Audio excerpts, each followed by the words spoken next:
Halo semuanya, perkenalkan nama saya Agung Hadiwasita, NIM 1821140799. Di sini kami kelompok 6 akan menjelaskan laporan keuangan sektor publik beserta elemennya. Dalam bab ini kami akan menjelaskan yang pertama itu tujuan dan fungsi laporan keuangan sektor publik, yang kedua pemakai laporan keuangan sektor publik, yang ketiga perbedaan laporan keuangan sektor publik dan juga swasta, yang keempat, perbedaan pelaporan keuangan dan juga laporan keuangan. Yang kelima, bentuk-bentuk laporan keuangan sektor publik. Dan yang terakhir mengenai peraturan pemerintah nomor 71. Tujuan pembuatan laporan keuangan sektor publik yang pertama ialah untuk memberikan jaminan kepada para pengguna bahwa pengelolaan sumber dana telah dilakukan sesuai dengan ketentuan hukum dan peraturan yang ditetapkan. Yang kedua, sebagai bentuk pertanggungjawaban kepada publik dan sebagai alat untuk memonitor dan menilai efisiensi kinerja manajer publik. Yang ketiga, bertujuan untuk memberikan dasar perencanaan kebijakan dan aktivitas di masa yang akan datang, serta memberikan informasi pendukung mengenai otorisasi penggunaan dana. Yang keempat, berfungsi untuk membantu para pembaca menentukan apakah suatu organisasi atau unit dapat melangsungkan usahanya untuk menyediakan barang dan jasa di masa yang akan datang. Yang kelima, berfungsi sebagai alat komunikasi dan media untuk menyatakan prestasi yang telah dicapai kepada pihak-pihak yang berkepentingan. Yang keenam, sumber informasi bagi berbagai kelompok kepentingan yang ingin mengetahui organisasi secara lebih dalam. Para pemakai laporan keuangan sektor publik menurut standar akuntansi pemerintahan. Yang pertama ada masyarakat, kedua para wakil rakyat, lembaga pengawas dan lembaga pemeriksa. Yang ketiga, pihak yang memberi atau berperan dalam proses donasi, investasi, dan pinjaman. Dan yang terakhir, pemerintah. Selanjutnya ada perbedaan antara laporan keuangan sektor publik dan laporan keuangan sektor swasta. Sisi berwarna merah menggambarkan karakteristik sektor swasta, sedangkan sisi berwarna hitam menggambarkan karakteristik sektor publik. Perbedaan yang pertama yaitu fokus. Laporan keuangan pemerintah berfokus pada masalah finansial dan politik, sedangkan laporan keuangan sektor swasta menitikberatkan kinerjanya pada aspek finansial. Yang kedua, ruang lingkup laporan keuangan. Lingkup laporan keuangan pemerintah itu hanya pada bagian organisasi, sedangkan laporan keuangan sektor swasta mengikuti organisasi secara keseluruhan. Yang ketiga ada akuntabilitas. Pertanggungjawaban laporan keuangan pemerintah itu ditujukan kepada pihak legislatif atau parlemen dan masyarakat, sedangkan pertanggungjawaban laporan keuangan sektor swasta ditujukan kepada para pemegang saham dan kreditor. Yang keempat ada orientasi laporan keuangan. Laporan keuangan pemerintah lebih berorientasi pada jangka panjang karena terkait dengan konsep politik dan kenegaraan. Sedangkan laporan keuangan sektor swasta, orientasi jangka panjang tidak dapat dilakukan secara mendetail karena dibatasi oleh adanya ketidakpastian pasar. Yang kelima, aturan pelaporan. Aturan pelaporan dalam laporan keuangan pemerintah ditentukan oleh Standar Akuntansi Pemerintah atau SAP, sedangkan dalam laporan keuangan sektor swasta ditentukan oleh Standar Akuntansi Keuangan, Pasar Modal, dan Praktek Akuntansi. Yang keenam, pihak pemeriksa. Laporan keuangan pemerintah diperiksa oleh BPK, sedangkan laporan keuangan sektor swasta diperiksa oleh pihak auditor independen. Yang terakhir, penggunaan dasar akuntansi.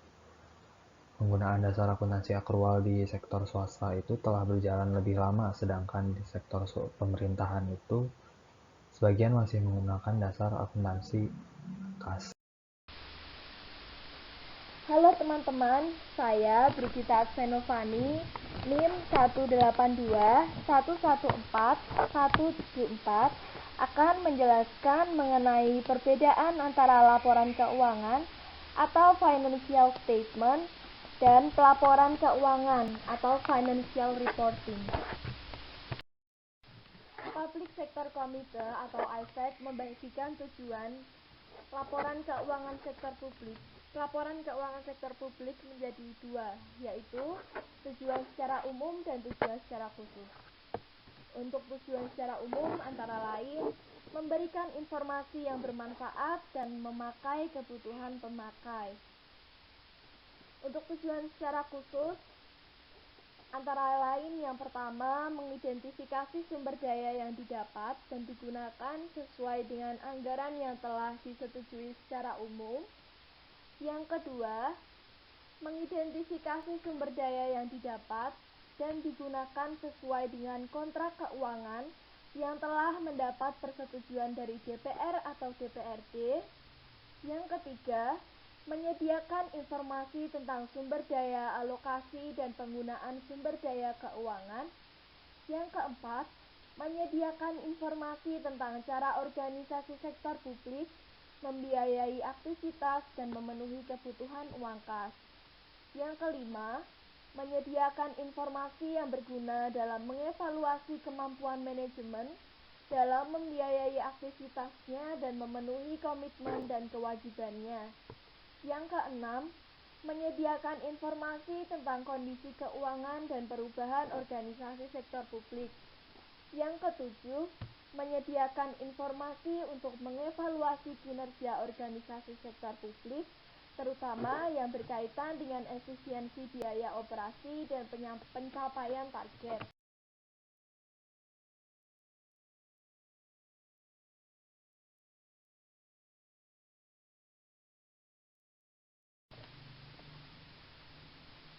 Selanjutnya saya akan menjelaskan bentuk-bentuk laporan keuangan sektor publik.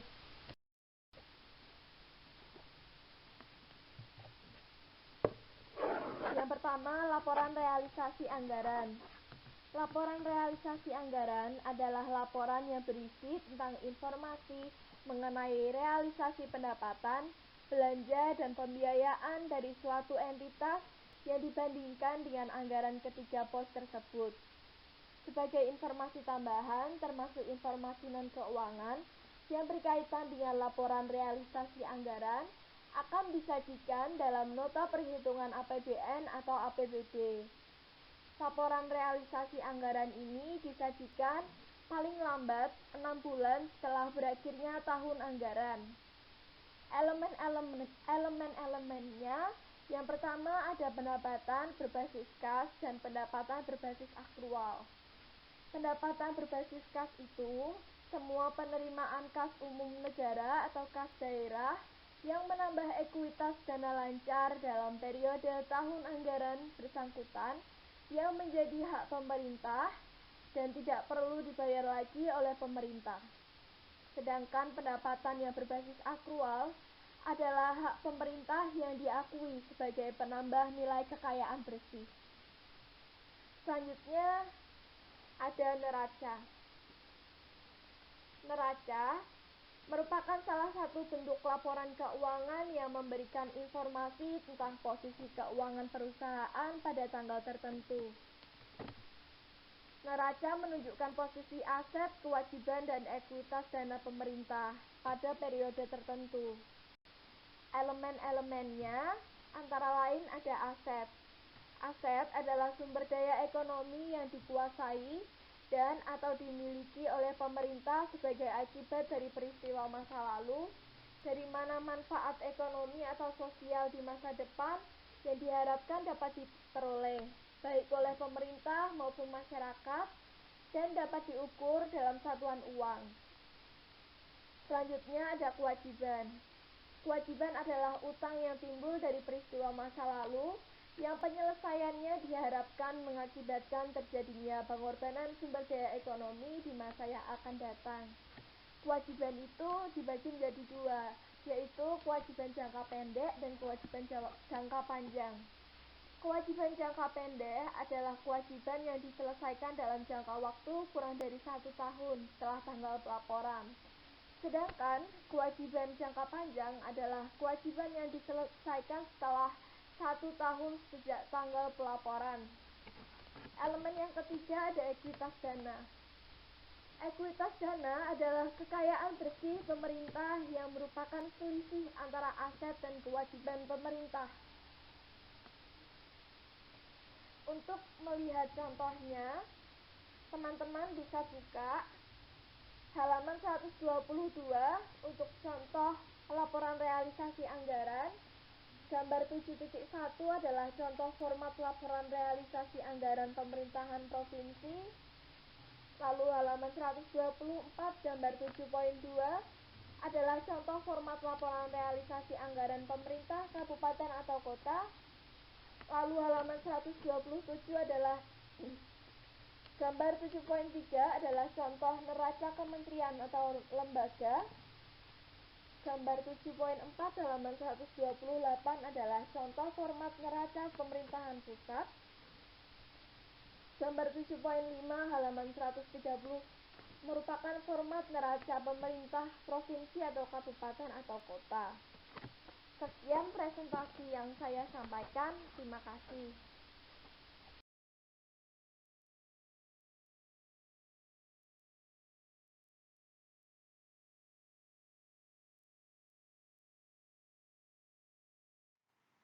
Baik, selamat pagi semuanya. Saya Maria Kapalmanita dengan NIM 17 Di sini saya akan melanjutkan dari penjelasan teman saya sebelumnya tentang bentuk-bentuk laporan keuangan sektor publik. Di sini saya akan memulai melanjutkan penjelasan. Saya akan membahas yang pertama atau poin ketiga mengenai laporan arus kas, poin keempat menjelaskan mengenai catatan atas laporan keuangan, poin kelima tentang laporan kinerja keuangan, dan poin yang keenam tentang laporan perubahan ekuitas. Pertama, untuk poin ketiga adalah laporan arus kas. Laporan arus kas adalah suatu bentuk laporan keuangan yang menyajikan informasi kas sehubungan dengan kegiatan operasional, investasi, pembiayaan, dan transaksi non-anggaran yang menggambarkan saldo awal, penerimaan, pengeluaran, dan saldo akhir kas pemerintah pusat atau daerah selama periode tertentu. Elemen-elemen yang terdapat di dalam laporan arus kas terdiri dari yang pertama adalah penerimaan kas adalah semua aliran kas masuk ke bendahara umum negara atau daerah. Yang kedua adalah pengeluaran kas atau adalah semua aliran kas keluar dari bendahara umum negara atau daerah. Pada buku halaman 132 dan sampai 136 sudah dijelaskan contoh format laporan arus kas pemerintah pusat dan yang berikutnya contoh format laporan arus kas pemerintah provinsi, kabupaten, atau kota. Selanjutnya, poin yang keempat adalah catatan atas laporan keuangan. Catatan atas laporan keuangan meliputi penjelasan naratif atau rincian dari angka yang tertera dalam laporan realisasi anggaran, neraca, dan laporan arus kas.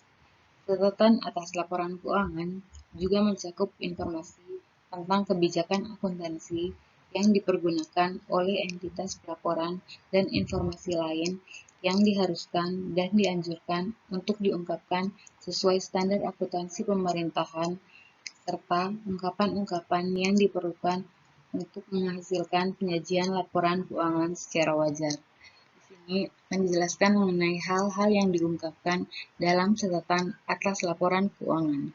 Yang pertama adalah informasi tentang kebijakan fiskal atau keuangan, ekonomi makro, pencapaian target Undang-Undang APBN atau Perda APBD, serta kendala dan hambatan yang dihadapi dalam pencapaian target. Yang kedua, yaitu ikhtisar pencapaian kinerja keuangan selama tahun pelaporan.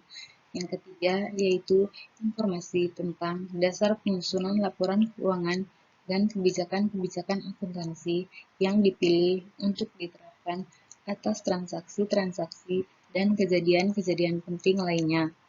Yang keempat, yaitu informasi yang diharuskan oleh standar akuntansi pemerintahan yang belum disajikan dalam laporan keuangan. Selanjutnya, yaitu informasi untuk pos-pos aset dan kewajiban yang timbul sehubungan dengan penerapan bisnis aktual atas pendapatan dan belanja dan rekonsiliasinya dengan penerapan basis kas. Dan yang terakhir adalah informasi tambahan yang diperlukan untuk penyajian yang wajar yang tidak disajikan dalam laporan keuangan. Selanjutnya, yaitu yang kelima, laporan kinerja keuangan. Laporan kinerja keuangan adalah laporan realisasi pendapatan dan belanja yang disusun berdasarkan basis akrual. Dalam laporan tersebut disajikan informasi mengenai pendapatan operasional, belanja berdasarkan klasifikasi fungsional dan ekonomi, dan surplus atau defisit. Dan yang terakhir adalah laporan perubahan ekuitas. Laporan perubahan ekuitas adalah laporan yang menunjukkan kenaikan atau penurunan ekuitas tahun pelaporan dibandingkan dengan tahun sebelumnya. Akan dijelaskan oleh teman saya Tika. Terima kasih. Selamat pagi Bu Nisita dan selamat pagi teman-teman. Perkenalkan, nama saya Kristika Yuda Prihantari, NIM 18-2114110. Pada kesempatan kali ini, saya akan melanjutkan presentasi dan akan membahas mengenai Peraturan Pemerintah Republik Indonesia Nomor 71 Tahun 2010 tentang Standar Akuntansi Pemerintahan. Yang pertama, saya akan membahas mengenai pengertian standar akuntansi pemerintahan. Menurut Peraturan Pemerintah Nomor 71 Tahun 2010 di Pasal 1 Ayat 3, menyatakan standar akuntansi pemerintahan atau yang selanjutnya disingkat SAP adalah prinsip-prinsip akuntansi yang diterapkan dalam menyusun dan menyajikan laporan keuangan pemerintah. Nah, di dalam SAP ini terdapat SAP berbasis akrual dan SAP berbasis kas menuju akrual. Yang pertama, SAP berbasis akrual adalah SAP yang mengakui pendapatan, beban, aset, utang, dan ekuitas dalam pelaporan finansial berbasis akrual, serta mengakui pendapatan, belanja, dan pembiayaan dalam pelaporan pelaksanaan anggaran berdasarkan basis yang ditetapkan dalam APBN atau APBD. Sedangkan SAP berbasis kas menuju akrual adalah SAP yang mengakui pendapatan, belanja, dan pembiayaan berbasis kas, serta mengakui aset, utang, dan ekuitas dana berbasis akrual. Nah, SAP ini dinyatakan dalam bentuk PSAP dan juga dilengkapi dengan kerangka konseptual akuntansi pemerintahan. Dan saat ini pemerintah menerapkan SAP berbasis akrual. Kemudian saya akan membahas mengenai bagian laporan keuangan. Yang pertama, tujuan laporan keuangan. Tujuan umum laporan keuangan adalah menyajikan informasi mengenai posisi keuangan, realisasi anggaran, saldo anggaran lebih, arus kas, hasil operasi, dan perubahan ekuitas suatu entitas pelaporan yang bermanfaat bagi para pengguna dalam membuat dan mengevaluasi keputusan mengenai alokasi sumber daya. Secara spesifik, tujuan pelaporan keuangan pemerintah itu untuk menyajikan informasi yang nantinya berguna untuk pengambilan keputusan dan juga untuk menunjukkan akuntabilitas entitas pelaporan keuangan atas sumber daya yang dipercayakan. Selanjutnya, menurut Peraturan Pemerintah Nomor 71 Tahun 2010, laporan keuangan pemerintah terdiri dari laporan pelaksanaan anggaran, laporan finansial, dan catatan atas laporan keuangan. Laporan pelaksanaan anggaran terdiri dari laporan realisasi anggaran dan laporan perubahan saldo anggaran lebih. Selanjutnya, laporan finansial terdiri dari neraca, laporan operasional, laporan arus kas, dan laporan perubahan ekuitas. Lalu, catatan atas laporan keuangan merupakan laporan yang merinci atau menjelaskan lebih lanjut atas pos-pos laporan pelaksanaan anggaran maupun laporan finansial dan merupakan laporan yang tidak terpisahkan dari laporan pelaksanaan anggaran maupun laporan finansial. Jadi, Kalau teman-teman lihat di buku, itu terdapat 6 bentuk laporan keuangan, yaitu laporan realisasi anggaran, neraca, laporan arus kas, catatan atas laporan keuangan, laporan kinerja keuangan, dan laporan perubahan ekuitas. Sedangkan menurut Peraturan Pemerintah Nomor 71 Tahun 2010 ini ada tambahan yaitu laporan perubahan saldo anggaran lebih dan juga ada beberapa tambahan informasi mengenai laporan operasional. Nah, untuk laporan keuangan yang ada di buku itu sudah dijelaskan oleh teman-teman saya sebelumnya. Nah, selanjutnya saya akan membahas mengenai laporan perubahan saldo anggaran lebih dan laporan operasional. Yang pertama, laporan perubahan saldo anggaran lebih. Laporan perubahan saldo anggaran lebih menyajikan informasi mengenai kenaikan atau penurunan saldo anggaran lebih pada tahun pelaporan dibandingkan dengan tahun sebelumnya. Selanjutnya, laporan operasional. Laporan ini menyajikan ikhtisar sumber daya ekonomi yang menambah ekuitas dan penggunaannya yang dikelola oleh pemerintah pusat atau daerah untuk kegiatan penyelenggaraan pemerintahan dalam satu periode pelaporan. Unsur yang dicakup secara langsung dalam laporan operasional yaitu pendapatan laporan operasional, beban, transfer, dan pos luar biasa. Yang pertama, pendapatan laporan operasional adalah hak pemerintah yang diakui sebagai penambah nilai kekayaan bersih. Yang kedua, beban adalah kewajiban pemerintah yang diakui sebagai pengurang nilai kekayaan bersih. Yang ketiga, transfer adalah hak penerimaan atau kewajiban pengeluaran uang dari atau oleh suatu entitas pelaporan dari atau kepada entitas pelaporan lain, termasuk dana perimbangan dan dana bagi hasil.